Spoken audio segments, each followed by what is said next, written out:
num processo de transição para nos tornarmos um narco-estado. E eu acho que esse narco-estado, ele se dá de maneiras diferentes, com fórmulas diferentes e em estágios evolutivos diferentes. Então, eu vou no exemplo que eu dou. O Rio de Janeiro, você já tem uma mistura na política oficial, institucional, a Alerj, que é o maior exemplo disso, entre crime organizado, tráfico de drogas, para ser bem claro, e a política institucional. A ponto do, já vou botar aqui uma polêmica aqui, um dos meus concorrentes à presidência da República, o Flávio Bolsonaro, ter muito a se explicar sobre isso no processo eleitoral, porque apoiou o Bacelar, apoiou o TH Joias, aquele cara que caiu lá de Belfort Roxo, lá, o Canela, vai ter que se explicar, porque ele fica falando aí, não, a gente vai prender e neutralizar. Vai. Ele foi parlamentar aqui no Rio, depois foi senador, fez alguma coisa nesses temas, mas deixando ele aqui de lado, o que eu aprendi rodando no Brasil é que... e essa é uma visão que eu quero até trazer para vocês e até sofrer a crítica e ver se vocês concordam, que existem dois tipos, a grosso modo, de ocupação no Brasil.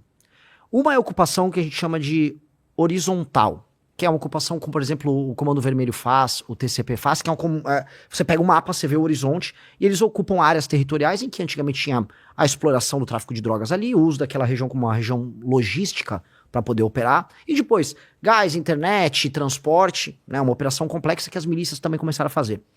E a do PCC, eu acho que o termo é bem interessante, que é a ocupação vertical, que é a ocupação institucional. Então vai de mercado financeiro, posto de gasolina, Ministério Público, polícia política, portos, e é uma operação mais complexa com um faturamento maior. Então não necessariamente o PCC precisa fazer uma ocupação territorial tão ostensiva quanto um Comando Vermelho, um bonde dos malucos fazem. Mas ele tem uma operação que ela invade as instituições de uma maneira mais efetiva. São dois modelos diferentes. Conversando, por exemplo, com membros do governo americano, eles estão mais preocupados com o modelo do PCC, porque eles já estão operando internacionalmente e é mais fluido, é mais difícil. E aí, rodando o Brasil, eu percebo um pouco os métodos. Por exemplo, em São Paulo, a gente tem o Porto de Santos, que é ocupado pelo PCC. Aí eles pegam a Baixada Santista e eles fazem uma ocupação à lá Comando Vermelho, porque acho que é um entreposto logístico para poder operar o porto. E eles estavam fazendo isso no P100, lá em Fortaleza. E aí o Comando Vermelho, né, olhou e falou, não, vamos tomar o P100. Aí o Comando Vermelho derrotou agora o PCC ali na região. O estado, inclusive, que para mim está numa situação mais preocupante é o estado do Ceará. Eu acho que você tem uma negligência gigantesca por parte do governador atual, que é o Eumano, e a tomada de cidades inteiras, participação institucional do Comando Vermelho no processo eleitoral.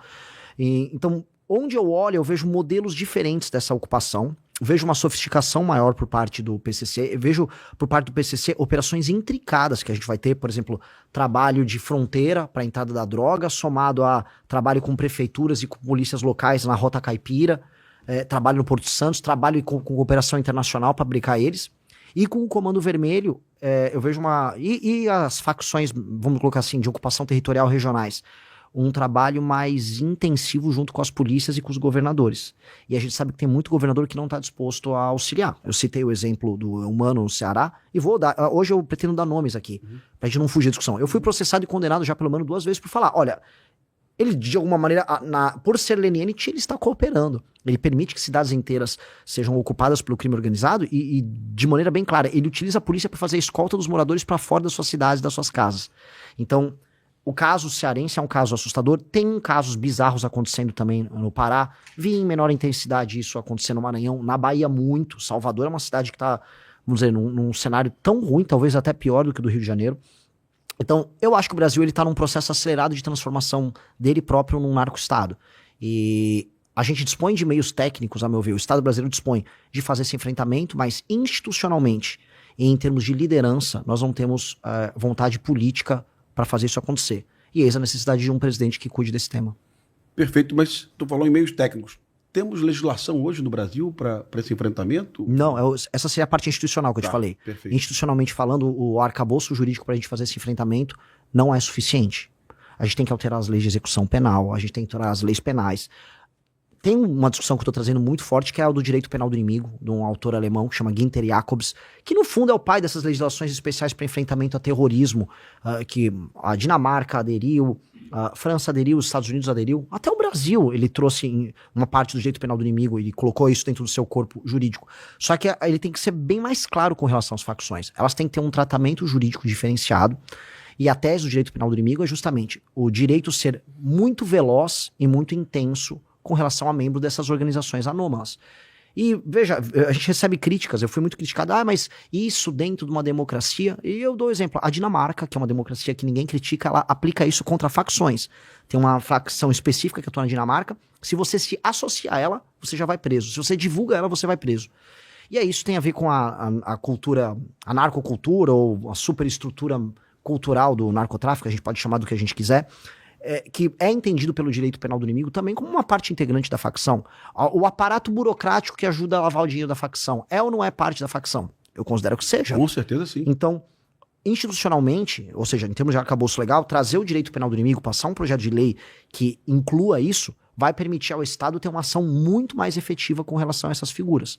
Aí a forma como a gente vai tratar os presídios, e aí do meio técnico, para entrar, desde scan, 3D, aí utilizar a COAF, utilizar a Polícia Federal, colocar os governadores numa coalizão pra gente brecar eles, eu acho que essa é a parte mais fácil. A parte, a meu ver, institucional, que é ter o arcabouço normativo e a vontade política de um presidente da República em tocar esta guerra, acho que esses são os elementos centrais pra gente andar. Me preocupa, Renan, porque todo pré-candidato que vem aqui, que eu questiono a falta de legislação, né? Ele sempre diz para mim, mas a autoridade do presidente eleito... Bom, só com autoridade a gente não vai a lugar nenhum, né?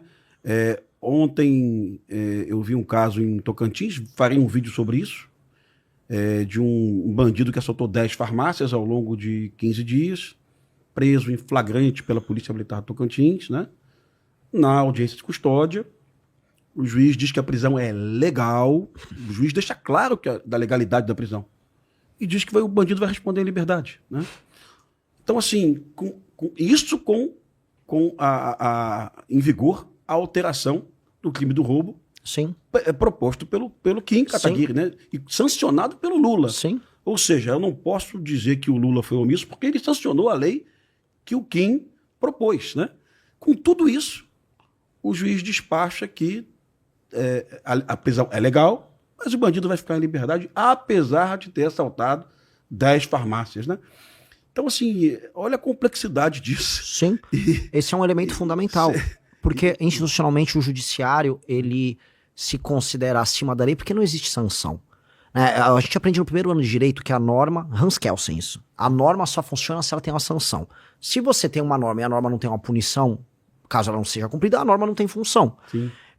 Do que adianta um juiz ter a lei a ser aplicada se ele não é sancionado quando não a aplica? Sim. E quando vem uma sanção, quase nunca vem, ele é aposentado com todos os seus vencimentos até o final da vida dele. Isso é um absurdo, que essa é a parte da alteração no funcionamento do judiciário que um presidente da República vai precisar fazer. E a gente tem que entender, o presidente da República, porque eu já vi os demais pré-candidatos falarem isso, não, porque o presidente vai com a força dele. Não tem força na hora do pequeno desgaste, que são nas pequenas derrotas que ele vai sendo desgastado até a institucionalidade dele cair.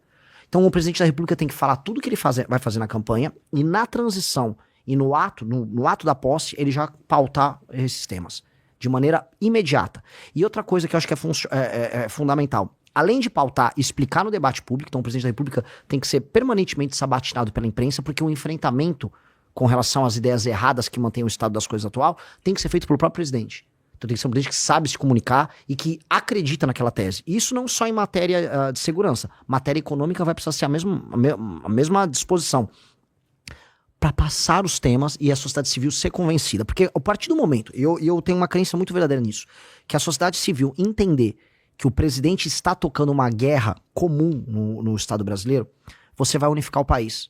Porque tem um elemento...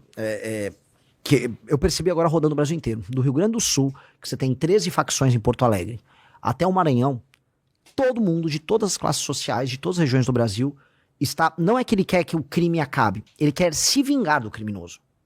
As pessoas estão com ódio do criminoso. Então, se tem um elemento que une o Brasil, ser o nosso grande bode expiatório, é o criminoso violento.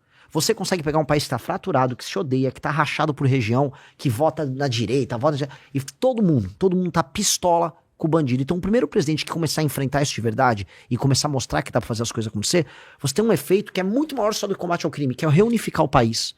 E aí colocar o país na mesma guerra. Vamos agora todo mundo, presidente da República, como presidente você consegue, vou botar em estado de defesa a região de Santa Quitéria, lá no Ceará, que foi tomada pelo CV. Vou chamar o BOPE lá do Rio para participar de uma operação com a polícia lá do Ceará. Você começar a unificar todo mundo se sentir brasileiro no enfrentamento a isso, que é uma causa comum a todos.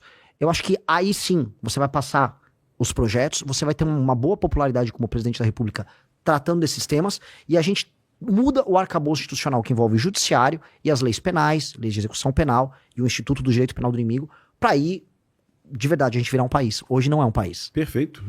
Gostei bastante. Cajueiro, pergunta. Gostou do diagnóstico, Cajueiro? Gostei. Um diagnóstico muito bom. É o que realmente faria diferença. A primeira pergunta, né, é a seguinte. Teve um psicólogo norte-americano, um estudioso chamado Stanton Seminole, que ele estudou por que o criminoso comete o crime. E então, estudando famílias de 4, 5 filhos, apenas um era criminoso. Ou seja, não era o meio social como é divulgado por várias pessoas, que não, o meio é pobreza, não era isso. Porque tinha o mesmo pai, mesma mãe, mesma escola, mesma alimentação. As duas perguntas que o criminoso faz para cometer o crime. Primeira, eu vou ser preso? Eu vou ser pego? E a segunda, caso eu seja pego, eu vou ser duramente apenado? Aqui no Brasil, as duas, eu vou ser pego. Se não mudou a estatística, até o mês passado, 90% dos homicídios do Brasil não chegava nem à autoria, em média. Né? Então, e a segunda pergunta, nesse caso, estamos pegando o pior crime, vai ser duramente apenado? Não, vai sair rapidamente. A pergunta, em suma,